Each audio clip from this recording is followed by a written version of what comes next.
সমাপনী অনুষ্ঠানের সঞ্চালনা করার জন্য আমার প্রিয় বড় ভাই সাচ্চু ভাইকে। সাচ্চু ভাই আপনি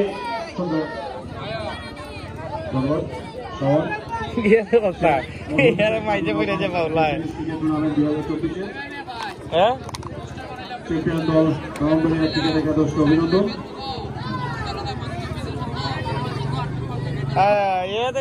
ভিডিও না কেটে তৈরি হবে দেখো না এরকম কাতারা কাটছে না ডাইরেক্ট ফুলার মনে হয় দুটো ফাইভতে পারিতাম মাদারছে লাটটা দিকে বিদায় কর না ডাইরেক্ট অভিনন্দন। আজকে আমাদের এই অনুষ্ঠানের প্রধান অতিথি জনাব মোহাম্মদ ফজল হক খান, মাননীয় পুলিশ সুপার হবিগঞ্জ। বিশেষ অতিথি জনাব প্রভাংশু সোমমোহন, উনি স্যার আসলে উনি ডিসি সাহেবের সাথে একটি মিটিং এ উপস্থিত, তাই উনি দুঃখিত প্রকাশ করছেন আমাদের কাছে যে উনি আসতে পারেন নাই। বিশেষ অতিথি জনাব মোহাম্মদ শামসু মিয়া, সাবেক কাউন্সিলর হবিগঞ্জ পৌরসভা।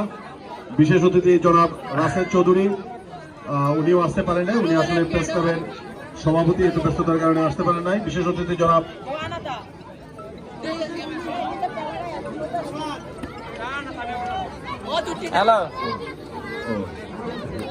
জনাব শামসু মিয়া, সভাপতি হবিগঞ্জ মার্চেন্ট অ্যাসোসিয়েশন।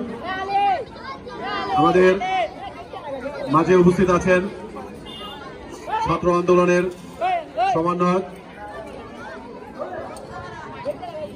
আমাদের অত্যন্ত প্রিয় এনামুল হক সাকিব। সাকিবকে আজকের এই অনুষ্ঠানে তার সংক্ষিপ্ত বক্তব্য দেওয়ার জন্য অনুরোধ করছি।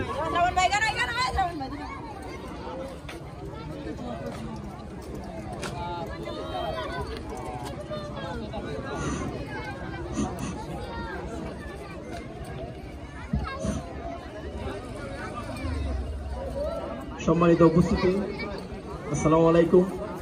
আমি এনামুল হাসান সাকিব, বৈষম্যবিরোধী ছাত্র সমাজ। আসলে এটা আমার নিজের গ্রাম, আমার গ্রাম উমেদনগর, আমার গ্রাম আমার গর্ব। আর এই গ্রামে প্রত্যেক বছরই আসলে একটা টুর্নামেন্ট হয়, কিন্তু আজকে এই বছর ফাইন ভাইয়ের মাধ্যমে এত সুন্দর আয়োজন হবে আমরা কখনোই ভাবতে পারি নাই। আমার সামনে উপস্থিত আছেন জেলা police super Rezaul Haque sir, উপস্থিত আছেন আমাদের তানোর ওসি, উপস্থিত আছেন আমাদের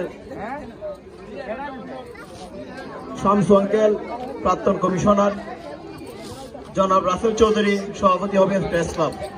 সবাইকে আমার সালাম। বিগত কিছুদিন আগে জানেন আপনারা একটা জুলাই বিপ্লব হয়, এই বিপ্লবে অনেক ভাই শহীদ হয়েছে, আর অনেক ভাই এখনো হসপিটালের বেডে পড়ে রয়েছে। আসলে তারার লাগে দোয়া করা ছাড়া আমরা আপাতত তখন কিছু করার নাই, যতটুকু পারতেছি আমরা